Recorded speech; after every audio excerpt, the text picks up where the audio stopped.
नमस्कार दोस्तों, मैं एक्टर मनोज आर पांडे। दोस्तों, मैं आज रियली बहुत ज़्यादा परेशान हूँ और सबसे ज़्यादा परेशान हूँ कोरोना की न्यूज़ सुनते-सुनते। अभी हाल ही में एक न्यूज़ आई है श्याम देहाती की, जिसे सुनकर मैं भी स्तब्ध रह गया। एक चलता-फिरता, जीता-जागता इंसान अचानक हमारे बीच से चला जाता है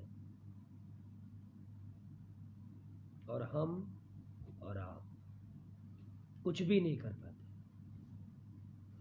असहाय बनकर रह जाते हैं। एक इंसान अकाल मृत्यु मर जाता है और हम और आप कुछ नहीं कर पाते। सिर्फ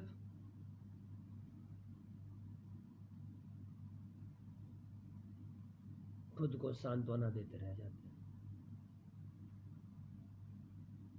सांत्वना भी क्या कि जिसको जितना वक्त जीना था उतना ही ना जिएगा।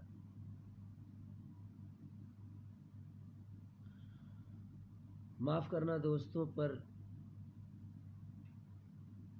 सबका जवाब इसलिए नहीं दे सकता क्योंकि हमारे बीच का एक भाई अब हमारे बीच नहीं रहा। दोस्तों, मैं आप लोगों को बता दूं, हमारे बीच का एक ही भाई नहीं गया है। अभी 2-3 दिन पहले की ही खबर है। गोयल साहब, जो कि बहुत अच्छे इंसान थे, इन्वेस्टर थे, एक बड़ी फिल्म भी प्रोड्यूस करने जा रहे थे। मैंने अपनी आंखों से देखा है, किसी की मदद के लिए वो हमेशा तत्पर रहते थे। उन्हें कोरोना नहीं था, एकदम फिट फाट थे।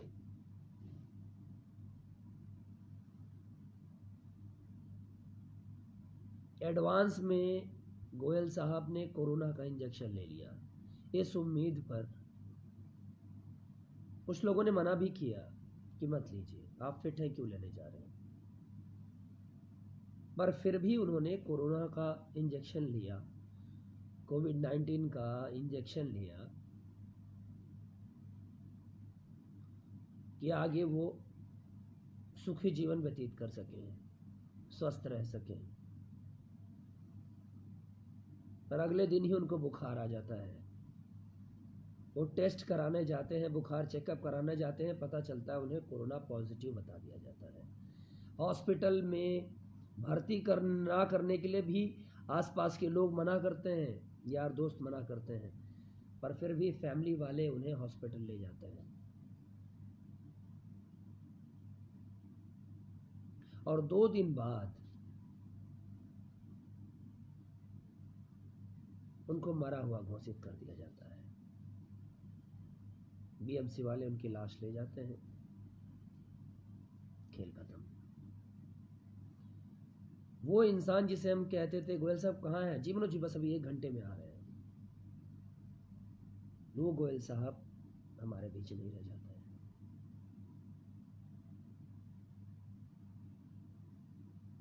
उससे 20-25 दिन पहले मेरा एक दोस्त, जिसकी उम्र तकरीबन 35 से 36 साल थी,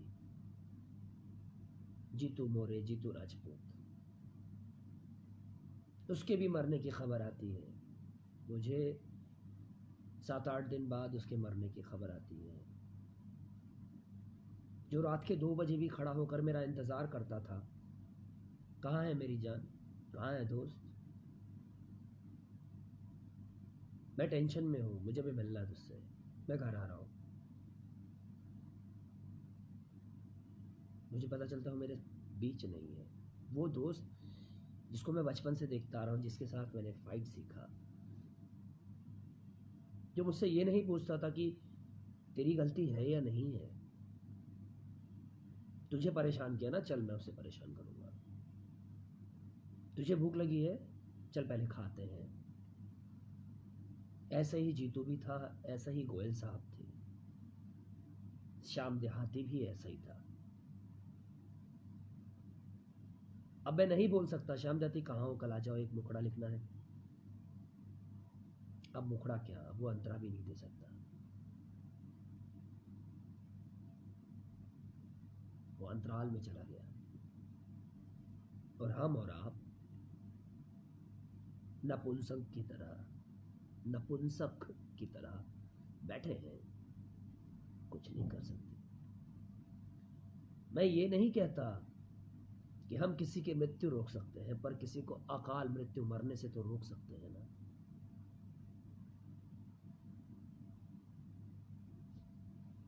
क्षमा करना, पर मैं बहुत कड़वा बोलता हूं।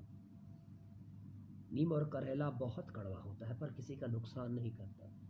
ऐसे ही मनोज पांडे भी किसी का नुकसान नहीं करता। मैं सच में निर्छल मन आदमी हूं। मुझे इससे फर्क नहीं पड़ता कि मैं आपकी नजर में कितना बुरा हूं। मुझे फर्क इससे पड़ता है उस ऊपर वाले की नजर में मैं कैसा हूं। कहीं वो तो मुझे बुरा नहीं समझ रहा। दोस्तों, जितनी एकता हम और आप श्रद्धांजलि का फोटो डालकर ये दिखाते हैं कि हम तुमसे बहुत प्यार करते थे, ध्यान से सुनिएगा, जितना प्यार हम और आप श्रद्धांजलि का किसी के मरने के बाद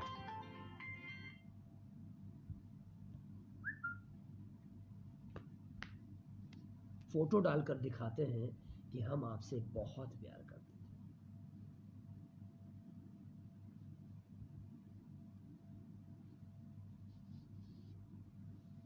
उतना प्यार अगर हम किसी के प्रति जीते जी दिखा दें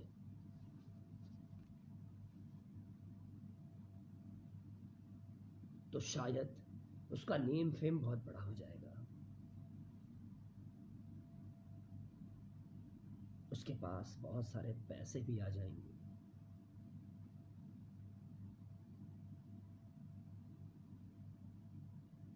और हो सकता है 100 में कुछ % लोगों की जान बच जाए। क्योंकि यहां मैं भी देख रहा हूं कुछ लोग पैसों के चलते, आज की डेट में मुझे थोड़ा, आप लोग गलत समझ रहे होंगे पर मैं बता दूं, अमित शाह जी को कोरोना पॉजिटिव हुआ, वो नहीं मरे, उनको भी मरना चाहिए था, वो भी मर जाते, वो मरे नहीं मरे। अमिताभ बच्चन जी को कोरोना पॉजिटिव हुआ, वो मरे, उनको भी मर जाना चाहिए था, वो नहीं मरे। बीजेपी के बड़े से बड़े नेताओं को कोरोना हुआ। देखिए, मैं सच कहता हूं, मैं बीजेपी को बहुत पसंद करता हूं। मैंने हमेशा बीजेपी को वोटिंग किया,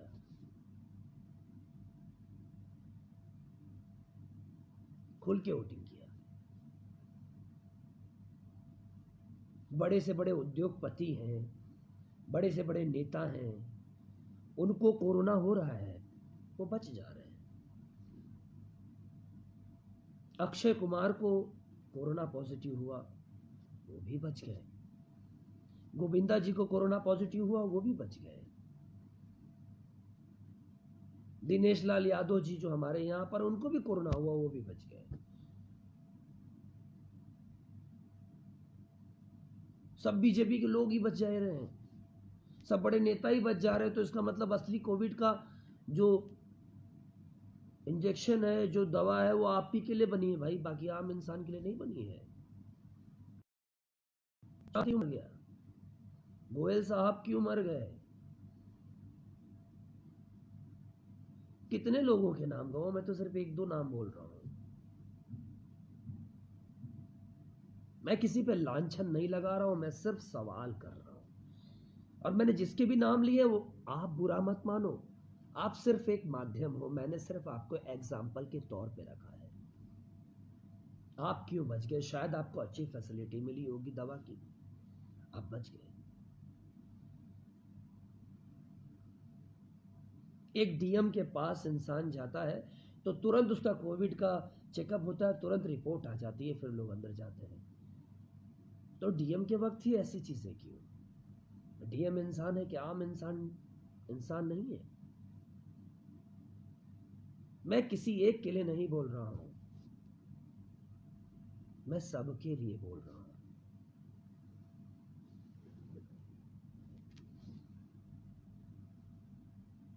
दोस्तों, कोरोना सच में एक बहुत बड़ी महामारी है, बहुत बड़ी बीमारी है। इसको मजाक में मत लो। एक दूसरे के प्रति द्वेष खत्म करके एकता के साथ एक दूसरे का साथ दो। मैं अपने प्रधानमंत्री जी को हाथ नहीं जोड़ता, मैं किसी के आगे, चाहे कुछ भी हो। प्यार से तो मैं सर भी झुका लेता हूं, पर फिर भी हाथ जोड़कर कह रहा हूं, जो मेरा हक है वो हक मेरे संविधान ने मुझे दिया है, क्योंकि मैं एक भारतीय नागरिक हूं।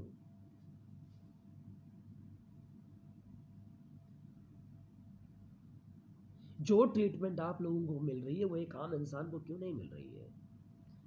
क्या आपकी जिंदगी जिंदगी है और बाकी की जिंदगी क्या है? खाक है।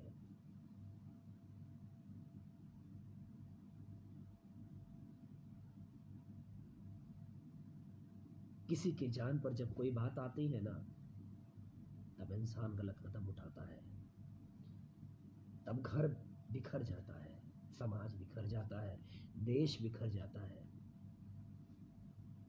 अगर कोई बात ना हुई होती तो हिंदुस्तान, पाकिस्तान, बांग्लादेश सब अलग ना होते, ये वर्ल्ड अलग ना होता। कुछ तो बात हुई होगी, कुछ तो कारण होगा। आज कोरोना महामारी भी ऐसा ना हो कि हम लोगों के बिखरने का कारण बन जाए।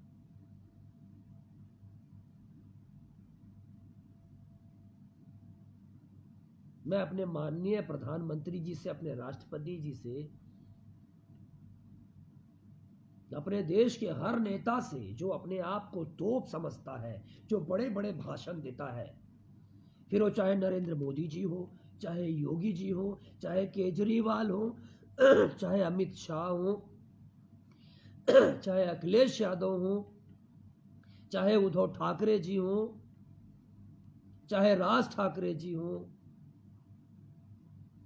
चाहे शरद पवार जी हो, जितने भी नेता हैं, चाहे तेलंगाना से लेकर पूरे भारत के जितने भी नेता हैं, पूरे वर्ल्ड के जितने बड़े दिग्गज हैं, जो अपने आप को तोप समझते हैं, जो अपने आप को बहुत बुद्धिजीवी समझते हैं, मैं सब, हर उस शख्स से मैं ये बात कहना चाहूंगा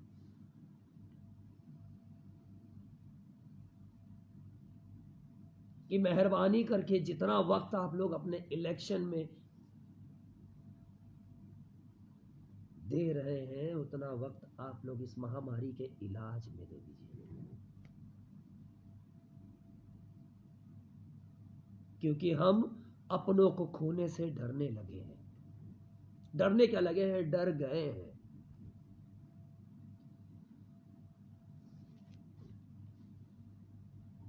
कोई जीता जागता इंसान, मैं सबसे सवाल कर रहा हूं, जितने नेताओं का नाम लिया है मैंने, सबसे सवाल कर रहा हूं मैं, और ये मेरा हक है। मैं नहीं डरता आपसे, प्लीज नहीं डरता मैं आपसे। ये मत सोचिएगा मैं डरता हूं आपसे कि आपके कार्यकर्ता मेरे घर आ जाएंगे, मेरे घर पर कोई नहीं चढ़ सकता मेरे घर पे, बिना मतलब मेरे घर पे कोई चढ़ा, फिर मैं बताऊंगा कि मैं अपने घर की रक्षा करता कैसे हूं। मैं जो सवाल कर रहा हूं मेरे समाज, मेरे अपनों के लिए कर रहा हूं, वो मेरा हक है।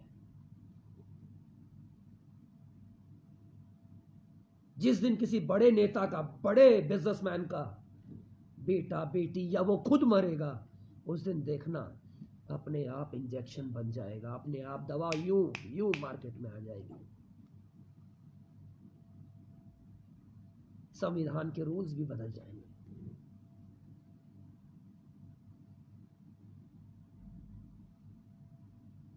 एक आम आदमी पर एक छोटा सा केस होता है, वो पूरी जिंदगी उस केस में उलझा रहता है, और एक बड़े आदमी पे 7500 केस होता है, लेकिन फिर भी वो ऐसे करता रहता है।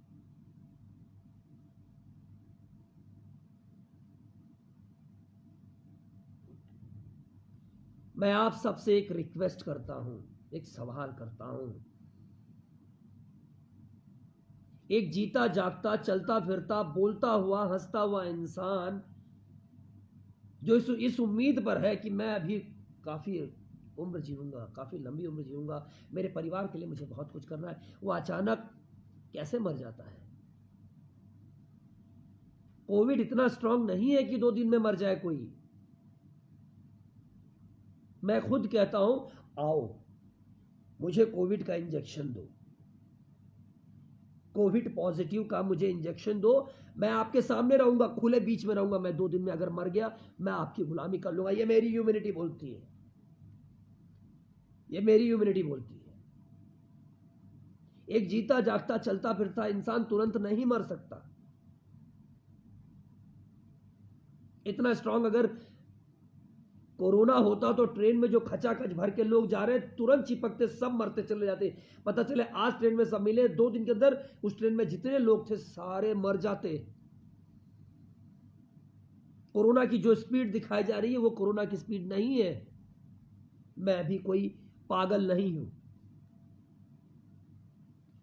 कहीं यहां वीडियो देख रहा हूं, कहीं वहां दे रहा हूं, किसी के पार्ट्स कहीं से गायब है, कुछ गायब है, क्या है ये सब। अगर हमको, समाज को लगता है कि हमारे साथ गलत हो रहा है, हमारे परिजनों के साथ गलत हो रहा है, तो हम्बल रिक्वेस्ट है, सीसी फुटेज बहुत सस्ता हो गया है, सीसी कैमरे बहुत सस्ते मिलते हैं। जितने पैसे आप लोग हमसे टैक्स लेकर फालतू अपने बैनर्स, अपनी चीज़ों में खर्चा करते हैं, अपने इलेक्शन के चक्कर में खर्चा करते हैं, अपने फालतू के शौक पूरे करने में खर्चा करते हैं, वो ज़रा हमारी सेफ्टी के लिए, हमारी संतुष्टि के लिए खर्चा कर दीजिए। जहां कोविड पेशेंट रखे गए हैं, उन वार्ड से, उन सारे वार्ड्स में, उन सारे हॉस्पिटल्स में कोने कोने पर सीसी फुटेज लगा दीजिए और उसका वीडियो हॉस्पिटल के बाहर ऑन करवा दीजिए। हम मरीज को छू नहीं सकते हैं, क्या देखने से भी कोरोना हो जाएगा? तो टीवी में भी कोरोना मरीज मत दिखाए, वरना घर घर में कोरोना हो जाएगा। मोदी जी, योगी जी, केजरीवाल जी, शरद पवार जी, अखिलेश जी, जितने जी हैं,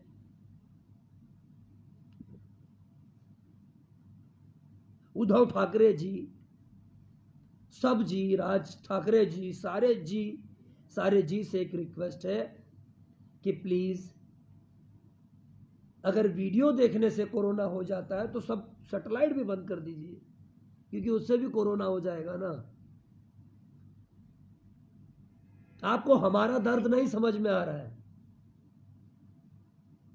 जिस दिन आपका अपना कोई मरेगा, उस दिन आप ये सब करेंगे, लेकिन हमारे अपने मर रहे हैं। मुझे पता है, यहां मैं देख रहा हूं, जैसे ही कोई जरा सी आवाज उठाता है, उसको किसी ना किसी केस में अंदर डाल दिया जाता है। इसलिए क्योंकि आपके पास पावर है। अरे सही इस्तेमाल करिए, उससे डरिए। उसकी लाठी में बहुत बहुत ताकत है, उसकी लाठी में आवाज नहीं होती।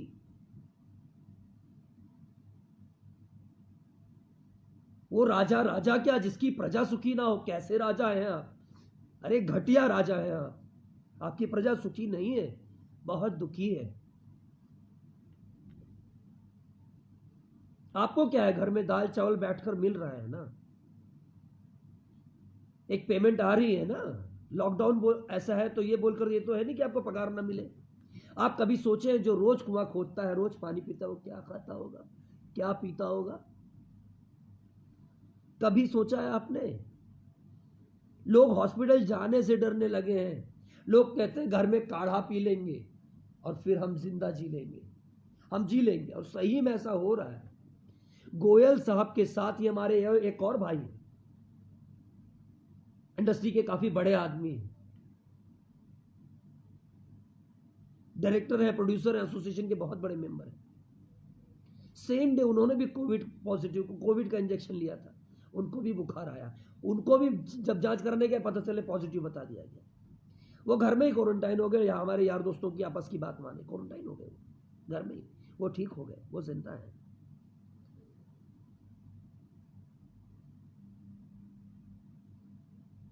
लोग हॉस्पिटल जाने से डरने लगे हैं। क्या है ये? उस चक्कर में जो बीमार है उसका भी इलाज नहीं हो पा रहा है।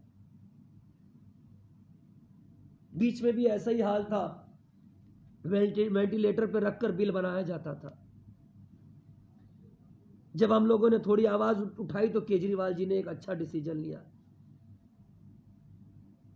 कि अगर कुछ परसेंट उन्होंने माफ कर दिया कि अगर कोई मर जाता है तो इसका इतना बिल माफ।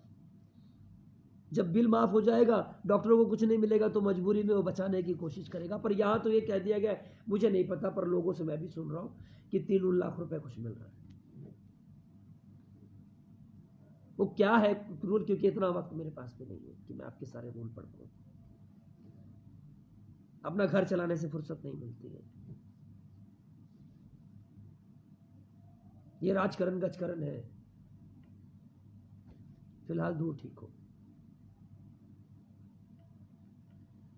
मेरी हम्बल रिक्वेस्ट है आप सबसे, जितने भी जी हैं, कि प्लीज जितने भी हॉस्पिटल्स हैं जिसमें कोविड के पेशेंट भर्ती हैं, हर जगह पर सीसी फुटेज लगा दीजिए और उसका वीडियो हॉस्पिटल के बाहर कर दीजिए।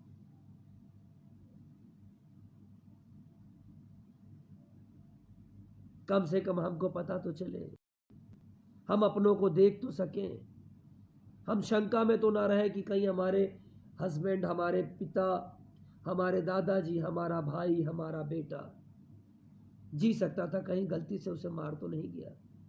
एक डॉक्टर ही सही, वो अच्छा काम कर रहा है तो वो हमारी नजर में गलत क्यों बने, हम उसको गलत क्यों समझने लगे। एक सीसी फुटेज कितने का आता है, क्यों नहीं कर देते हैं ऐसा। दुनिया भर के बिल पास करते हैं, ये छोटा सा बिल क्यों नहीं पास कर देते हैं। क्यों जनता के इमोशन के साथ खिलवाड़ कर रहे हैं। आप नहीं जानते हैं, मैं खुद कह रहा हूं, आप नहीं जानते हैं कि ये इतना बड़ा ब्लास्ट होकर फटेगा ना, कोई नहीं रोक पाओगे। सबकी पार्टी ध्वस्त हो जाएगी, चाहे वो बीजेपी हो, चाहे कांग्रेस हो, चाहे समाजवादी पार्टी हो, चाहे शिवसेना हो, चाहे मंच हो, सब। ओवैसी जी भी बहुत बकबक करते हैं लेकिन यहां कुछ नहीं बोलेंगे। सारे नेता आकर एक दूसरे को चो चो चो चो करते हैं, यहां कुछ नहीं बोलेंगे। शरद पवार जी भी बोलते हैं, यहां कुछ नहीं बोलेंगे। क्यों नहीं बोलेंगे आप। ऐसे तो सब महात्मा, सब लीडर, सब बॉस बनोगे, यहां क्यों नहीं बन रहे हो। क्या जनता के इमोशन से आपको प्यार नहीं है। हम आपके अपने नहीं हैं।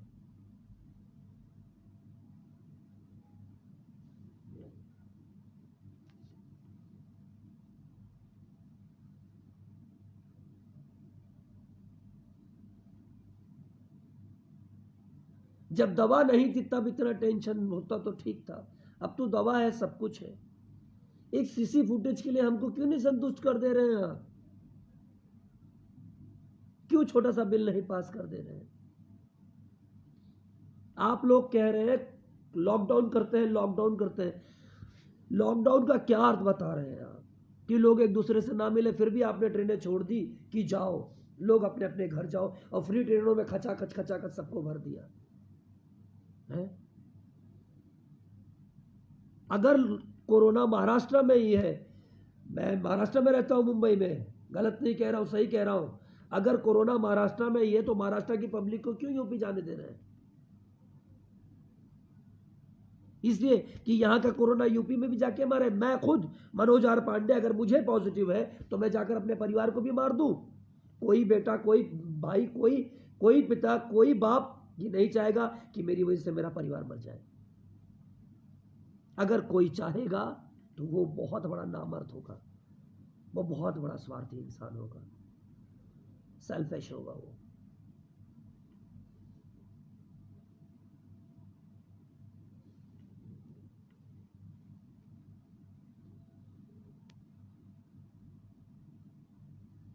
मैं बहुत कुछ करना चाहता हूं आप लोगों के लिए, बहुत कुछ, पर मैं कैसे करूं। मेरी जितनी ताकत है उतनी कर सकता हूं, उससे ज्यादा नहीं कर सकता। मैंने एक बड़ा कदम उठाया था बीच में, लोगों ने मुझे ही गिराने की कोशिश कर दी, पर हाँ मैं फिर से खड़ा हो गया। और हाँ, वन डे मैं बहुत बड़ा करूंगा। मैं इतनी जल्दी मरने वाला इंसान नहीं हूं। मेरे साथ मेरा भगवान है। मेरी माँ कहती है, मनोज सब साथ ना हो चलेगा, रब साथ होना चाहिए। तो मेरा रब मेरे साथ है, तभी मेरी आवाज बाहर निकल रही है। मैंने जीतू की मौत की खबर सुनी, मैंने गोयल साहब की मौत की खबर सुनी परसों, मैं सच में लिटरली रोने लगा। मेरे सारे दोस्त जानते हैं मैं बहुत फूट फूट कर रोया, जिसके चलते मैं हाई डिप्रेशन में चला गया और मेरी तबीयत खराब हो गई। मेरी आंखें आप देख रहे हैं काली है। मुझे मेरे डैड ने भी समझाया, मेरे फादर एक डॉक्टर है, स्टैब्लिश डॉक्टर है, बड़े डॉक्टर है। मेरे पापा ने कहा बेटा जिसको जाना है वो गया। मैंने बहुत से लोगों को जन्म दिया, इन हाथों से डिलीवरी की, मैंने अपने ही हाथों से मैंने उनकी डिलीवरी की, और मेरे सामने ही बहुत से लोगों का मैंने डेथ सर्टिफिकेट बनाया। ऐसा नहीं कि उनसे मुझे लगाव नहीं था बेटा, लगाव था, पर उनके लिए मैं खुद को मार तो नहीं सकता था ना, जीना तो था ना बेटा। तो मैं जी रहा हूं, तो आपको भी जीना है बेटा। डैड ने एक अच्छा मोटिवेशन दिया। मेरे और भी दोस्तों ने मुझे समझाया, मैं धीरे धीरे मैंने खुद को रिकवर किया। 24-25 घंटे में मैं रिकवर हो गया। शायद मेरी ह्यूमिनिटी बहुत मजबूत है। तुरंत मैंने श्याम देहाती की खबर सुनी। यकीन ही नहीं हो रहा है कि श्याम देहाती हमारे बीच नहीं है।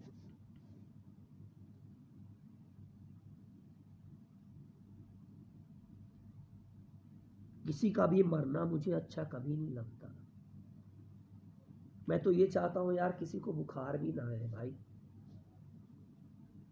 मैं कभी बीजेपी के खिलाफ नहीं, किसी के खिलाफ नहीं, पर हाँ आज जो मैं देख रहा हूं वो मुझे समझ में नहीं आ रहा भाई, और मुझे आपसे दर्द हो रहा है तो हो रहा है। मुझे किसी पार्टी से कोई लेना देना नहीं है, मुझे अपने उन भाइयों से लेना देना है जिनको तकलीफ हो रही है, जिनका घर का कोई सदस्य मर रहा है तो आपको पता है उसका घर कैसे टूट जा रहा है।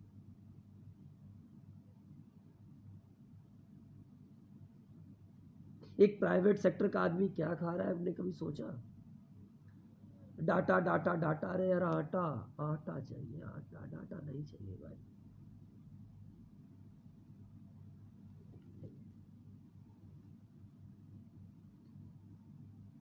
अभी कुछ बिजनेसमैन है ना, बड़े बड़े बिजनेसमैन, उनका किसी के लिए गलत बात नहीं कहनी चाहिए, पर अभी उनका कोई भाई बेटा मर जाएगा ना, अभी देखना सारे इंजेक्शन आ जाएंगे।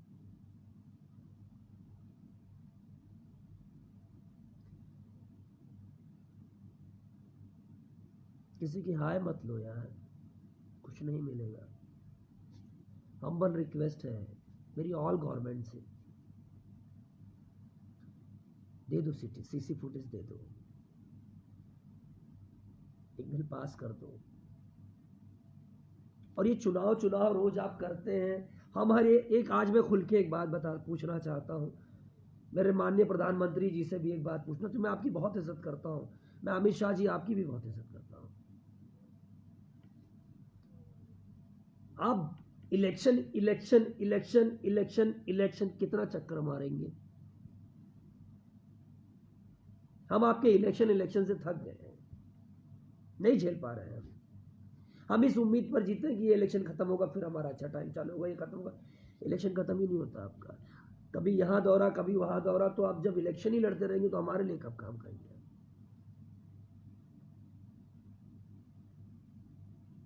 याद रखिए, ऐसा कर्म करेंगे कभी वोट नहीं देंगे। किसी का छोड़िए, मैं तो नहीं दूंगा, किसी नेता को वोट करने नहीं जाऊंगा। जबरदस्ती वोटिंग तो कोई करवा नहीं सकता ना। आपने संविधान में रूल ऐसे बनाए हैं आप लोगों ने कि देना ही पड़ता है।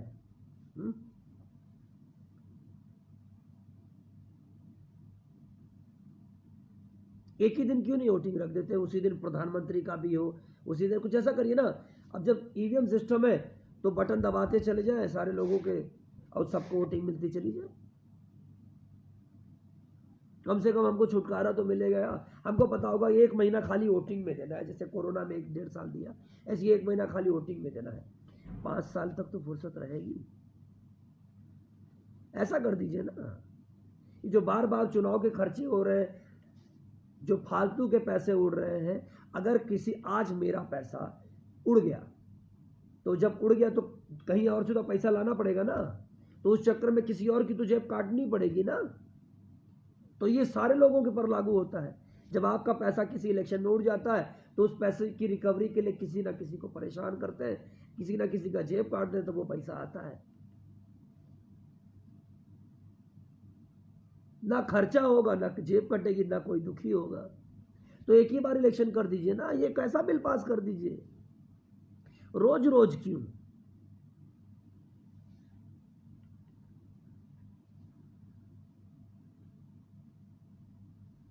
एक ही दिन इलेक्शन कर दीजिए ना। इलेक्शन में कोरोना नहीं होता है। हाँ, इसलिए कोरोना नहीं होता है क्योंकि अभी कोरोना की उम्र तो 1 से 1.5 साल की है, अभी छोटा है। वोटिंग करने कैसे जा सकता है इलेक्शन में? नहीं जा सकता। तो इसीलिए नहीं जाता है, सिर्फ स्कूलों में जाता है, क्योंकि अभी उसको स्कूल में पढ़ना है ना, ज्ञान लेके बड़ा होना है। धीरे धीरे बड़ा हो रहा है, वो बड़ा हो रहा है, बड़ा हो रहा है, बड़ा हो रहा है, बड़ा हो रहा है, बहुत बड़ा होगा, तब इलेक्शन में आएगा। जितने भी मरीज हैं आजकल, और बीमारियां भाग गई हैं, कोरोना के डर से बीमारियां भी भाग गई हैं। जो मर रहे हैं खाली कोविड से ही क्यों मर रहे हैं? कोविड इतना स्ट्रांग है तो जानवरों को क्यों नहीं हो रहा है?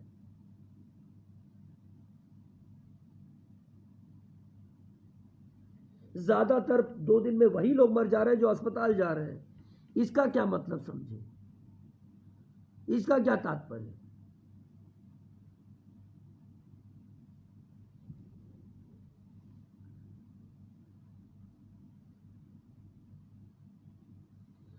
श्याम देहाती में रैली आपको बहुत मिस कर रहा हूं दोस्त।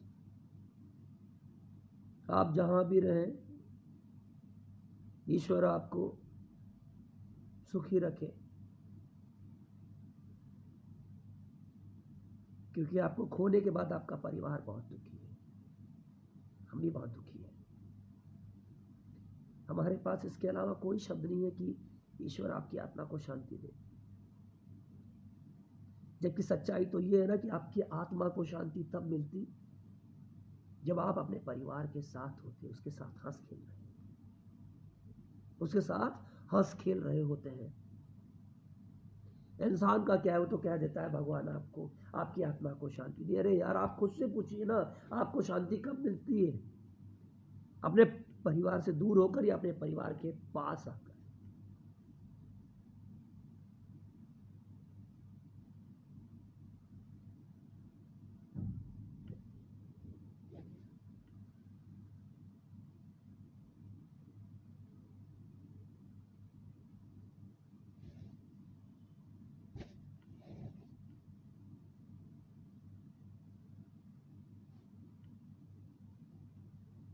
गोयल साहब हंस खेल रहे थे, चले गए।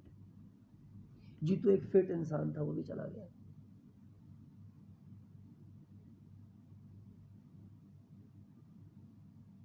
कल पता नहीं किसकी खबर आ जाएगी, पता नहीं, क्या पता।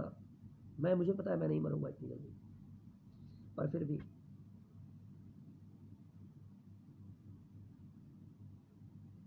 बनारस का कोई एक शख्स था, तिवारी, जो रोटी वैन चलाता था। लॉकडाउन में उसने बहुत से लोगों को रोटियां बांटी, बहुत से लोगों की मदद की।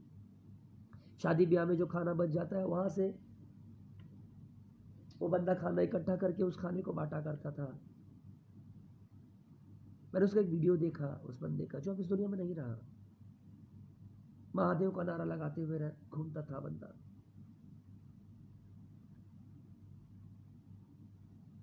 वो भी बता रहा था, हॉस्पिटल में हमको अच्छा ट्रीटमेंट नहीं मिलता।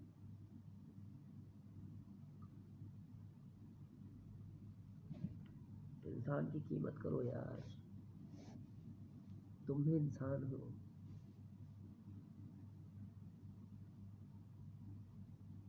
जो अपनी जात का नहीं होगा वो किसका होगा? मेरे रोवे खड़े हो गए हैं, देखो, देख रहे हो? जो अपनी जात का नहीं होगा वो किसका होगा? ये देखो, सच में मैं भी डर गया हूँ दोस्तों। क्या पता कल मैं भी ना रहूं। भले मेरा हौसला बहुत बुलंद है।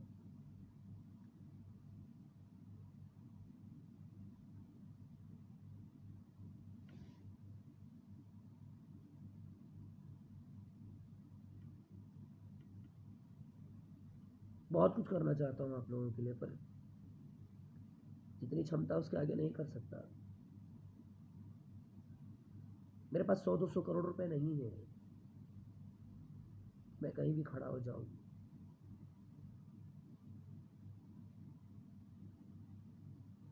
पर हाँ, अपनी योग्यता को बहुत बड़ा करूंगा। इतना बड़ा करूंगा ना कि मैं बड़े से बड़े मर्ज की दवा भी मेरे लिए सस्ती होगी। मेरे पास इतने पैसे होंगे, इतने पैसे। देख लेना आप लोग। मैं मनोज आर पांडे ना अपने ध्येय से कभी हटा हूं ना कभी हटूंगा। मैं अकेला ही चला हूं राहे मंजिल, मगर एड़ियां घसती जाएंगी पर कारवां भी बनता जाएगा।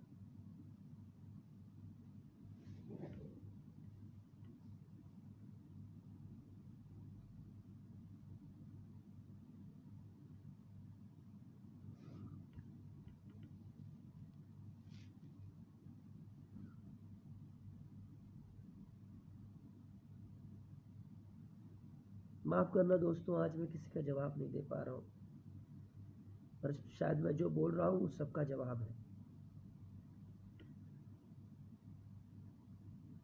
मैं अपने भोजपुरी इंडस्ट्री के लोगों से भी कहना चाहूंगा,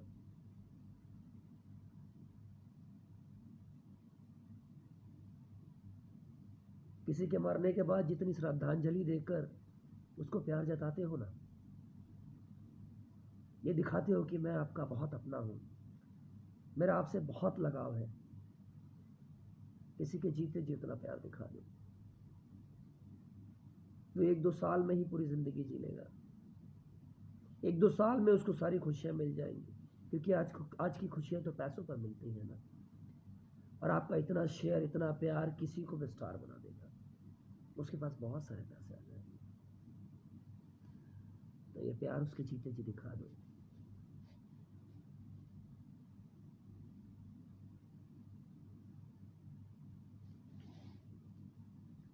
हमारे बीच एक फाइट मास्टर भी था, नाम नहीं लूंगा, नाम लेकर उसकी बदनामी नहीं करूंगा। जाने तो ले ही लेता हूं मैं। शकील मास्टर मरने के 1 दिन पहले मिला था वो मुझे। मैंने कहा मास्टर जी कैसे हो? बोला ठीक नहीं हो यार। मैंने बोला क्या हुआ? तो बोला उसने एक चीज थी, बंदा थोड़ा रूड था पर बुरा नहीं था दिल का। बोला यार काम के लिए अगर मैं किसी को थोड़ी गाली गलौज दे भी देता हूँ यार, तो प्रोड्यूसर का भला करता हूँ ना। लोग उस बात को मुद्दा बना लेते हैं, भाई मेरा काम छीन लेते हैं। कितना करेगा यार, कैसे करेगा? इंडस्ट्री के लिए इतना मेहनत किया और क्या करेगा यार। मैंने कहा मास्टर जी परेशान मत होइए, कुछ करते हैं, कुछ अलग करते हैं, परेशान मत होइए। पहले भी मैंने मास्टर जी को फिल्म दिलाई थी, 3 फिल्में दिलाई थी। सैया के साथ मड़ैया दिलाई थी, देवराज बड़ा सतावेला दिलाई थी, एक और फिल्म थी कोई, वो भी दिलाई थी। तो मैंने कहा कुछ करते हैं मास्टर जी। अचानक खबर मिली कि वो बंदा नहीं रहा, अटैक आ गया। अटैक भी क्यों आया था? डिप्रेशन। बंदे ने गिव अप कर दिया, मर गया। उसकी उसकी मौत का कारण कौन है? वही लोग हैं ना जो उसके पेट पे लात मारते थे, उसका काम छीन लेते थे। अरे किसी को रोजी दे नहीं सकते तो उसकी रोजी छीन क्यों रहे?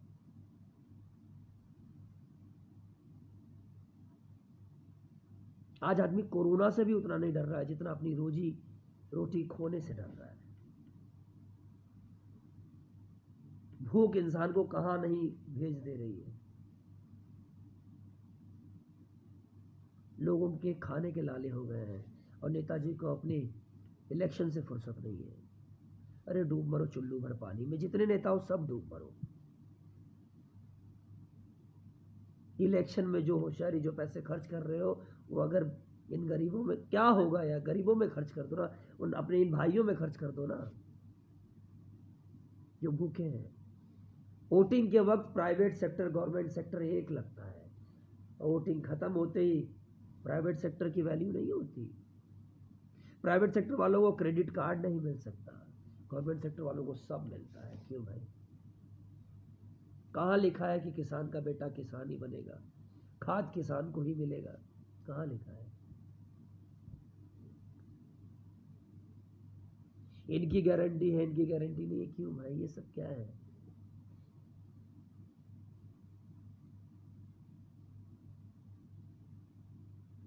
इनको आरक्षण मिलेगा, इनको आरक्षण नहीं मिलेगा, ये सब क्या है? आरक्षण हो उसको जात के नाम पे देते हो, योग्यता के नाम पे नहीं देते हो। एक बंदा पढ़ने में बहुत तेज है, उसको स्कॉलरशिप नहीं दोगे, लेकिन एक आरक्षण है, वो अलग जाति का है तो उसको आरक्षण दे दोगे। ये क्या है यार?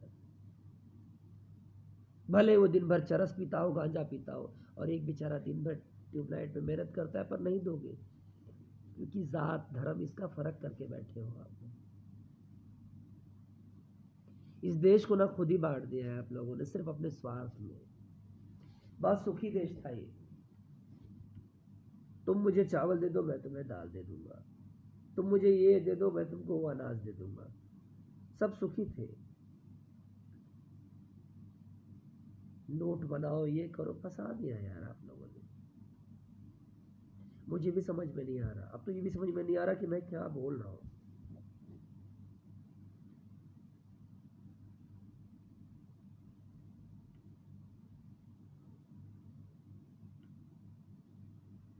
मैं अपनी भोजपुरी इंडस्ट्री के सभी लोगों को भी कहूंगा, दोस्तों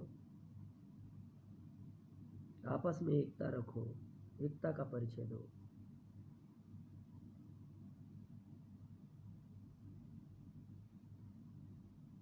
एक दूसरे को इस योग्य बना दो ना कि अगर कोई भी कहीं परेशानी में आ जाए ना, तो ऐसे ऐसे मजबूती से उसका हाथ थाम लो, वो बच जाए। कोई भी चैन जितनी मजबूत होगी, उसको तोड़ पाना उतना मुश्किल होगा। किसी को भी कोई भी कमजोर मत करो। अपनी इंडस्ट्री को भी इतना बड़ा कर लो, अपनी सोच को भी इतना बड़ा कर लो कि हमारे पास अथाह पैसे हो। क्योंकि आज की डेट में मैं कोरोना के दौर में देख रहा हूँ, मर सिर्फ गरीब रहा है। मरने की संख्या ज़्यादातर सिर्फ गरीबों की है, अमीरों की नहीं है। तो कुछ ऐसा करो कि हम सब अमीर हो जाए, हमारे पास इतने पैसे आ जाए कि हमारा कोई भी गरीब भाई ना मरे, कि हमारे पास इतने पैसे हो जाए, इतने पैसे हो कि हम कोई भी उसके लिए कोई भी दवा खरीदने जाए, वो दवा हमारे लिए यूँ मिल जाए, वो दवा हमारे लिए सस्ती हो।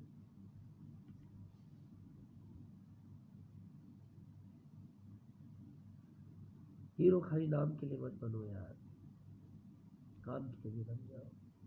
हीरो समाज के बारे में सोचता है, पॉजिटिव बातें करता है। श्याम देहाती के गानों के बहुत लाइक्स आते थे, बहुत सारे लाइक्स आते थे, मिलियन लाइक्स आते थे। क्या वो लाइक श्याम देहाती को बचा पाए?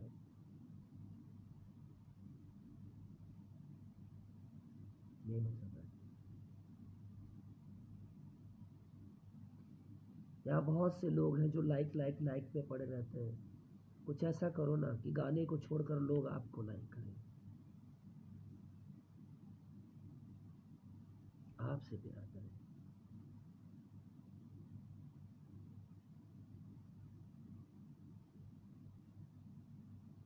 जितना लाइक बूस्ट करवा के अपना लाइक बढ़वाने में लगे हो, उतना जितना दिमाग लगा रहे हो, जितना ध्यान दे रहे हो कि बूस्ट करके अपना लाइक बढ़वा लो, उतना ध्यान अगर कोरोना के लिए इलाज ढूंढने में कर दो, एक दूसरे को बचाने में कर दो,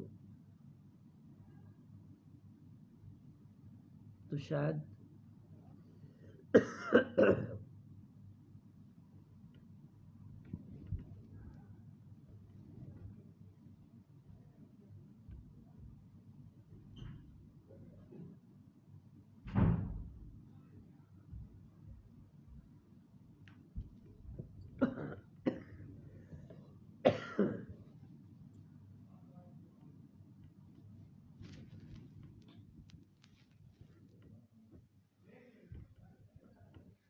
माफ़ करना दोस्तों, कफ आ गया था। मैं बता दूं, कोई इंसान को अगर कफ होता है तो कफ अंदर मत लेना, सो तुरंत थूक देना, सुस्ती मत करना। मैं कह रहा था कि जितना वक्त, जितना दिमाग आप लोग, जितना पैसा आप लोग बूस्ट में खर्चा करते हो कि लाइक बढ़वा लो, पैसा देकर दिमाग लगा लेते हो उसके चक्कर में, उतना दिमाग अगर कोरोना का इलाज ढूंढने में लगा दो तो ढूंढ लोगे, एक दूसरे को बचाने में लगा दो तो बचा ले जाओगे, कन्फर्म बचा ले जाओगे। 100 में कुछ % भाई तो हमारे बच ही जाएंगे।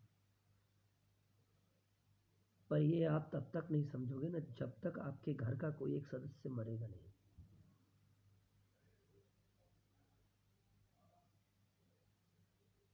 तो उस इंतजार में हो कि आपके घर का कोई सदस्य मरे।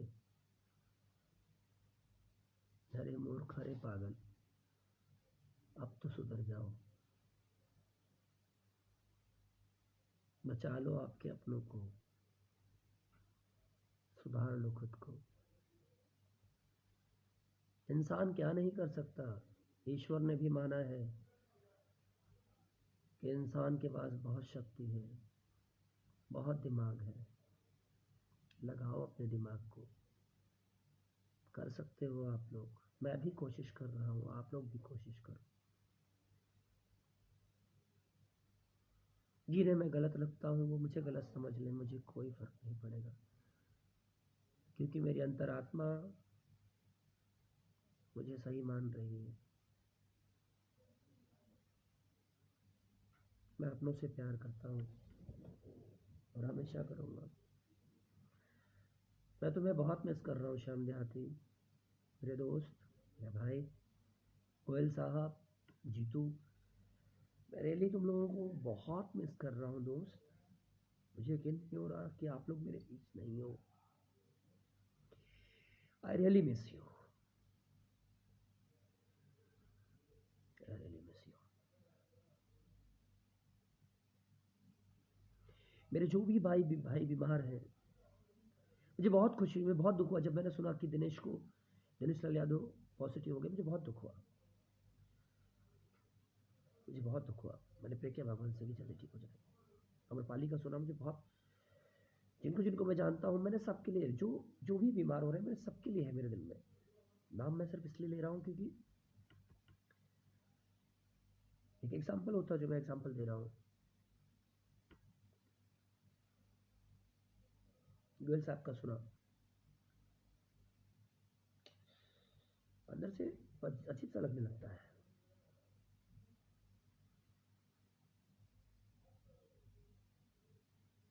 छब्बीस 11 का बॉम्ब ब्लास्ट हुआ था ना, जिससे डर गया था ना, मैं अंदर से डर गया था। मेरे पापा भी बोरीवली स्टेशन के पास थे जब धमाका हुआ था। कई लोगों का सुना था कि उन्होंने बोला बस खाना निकालो मैं आ रहा हूँ, अचानक पता चले मर गया। तो जो 26/11 के वक्त जो डर बैठा था ना, उससे बड़ा डर अब बैठा है। जब चारों तरफ पानी भर गया था ना बॉम्बे में, जो डर था वो डर अब बैठा है।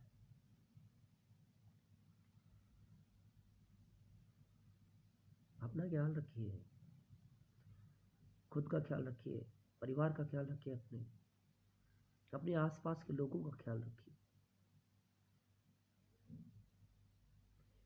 कोरोना बहुत बड़ी महामारी है, पर इतनी भी बड़ी नहीं है कि हम उससे लड़ ना सकें।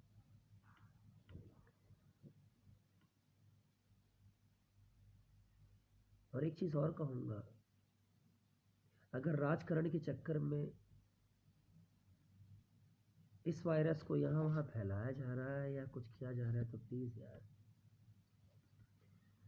थोड़ी सी इंसानियत रखना, ऐसा मत करना। हम आम लोग हैं, अपने परिवार से बहुत प्यार करते हैं।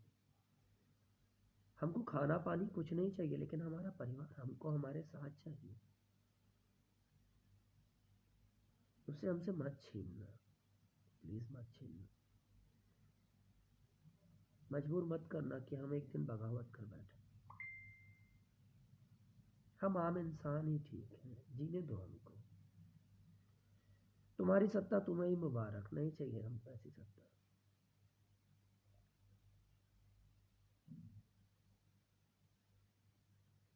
उद्धव जी, आप एक पढ़े लिखे सीएम हो, आप एक अच्छा डिसीजन लो। पहली बार आपको हमने सीएम चुना है।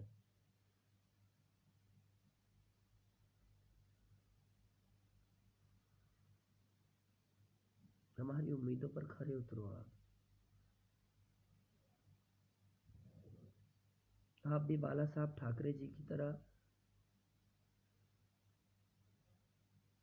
एक मजबूत डिसीजन ले लो।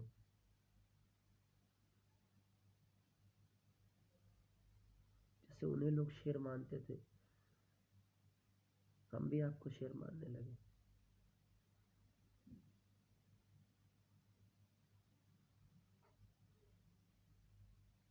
मोदी जी, अमित शाह जी, केजरीवाल जी, उद्धव ठाकरे जी, शरद पवार जी, राहुल गांधी जी, अखिलेश जी, जितने जी हैं, ओवैसी जी, जितने भी लोग हैं, तेलंगाना से जितने लोग हैं, चेन्नई से जितने लोग हैं, पूरे भारत से जितने लोग हैं, पूरे वर्ल्ड से जितने लोग हैं, सबसे यही कहूँगा, वो राजा राजा क्या जिसकी प्रजा सुखी ना हो। हम सुखी नहीं हैं तो आप अच्छे राजा नहीं हैं। वो राजा कभी राजा नहीं होता जिसकी प्रजा दुखी हो। आपकी प्रजा बहुत दुखी है, आप अच्छे राजा नहीं हैं। आप सबको सुखी करके प्रूफ कर दीजिए कि आप एक अच्छे राजा हो। आप एक अच्छे राजा हो।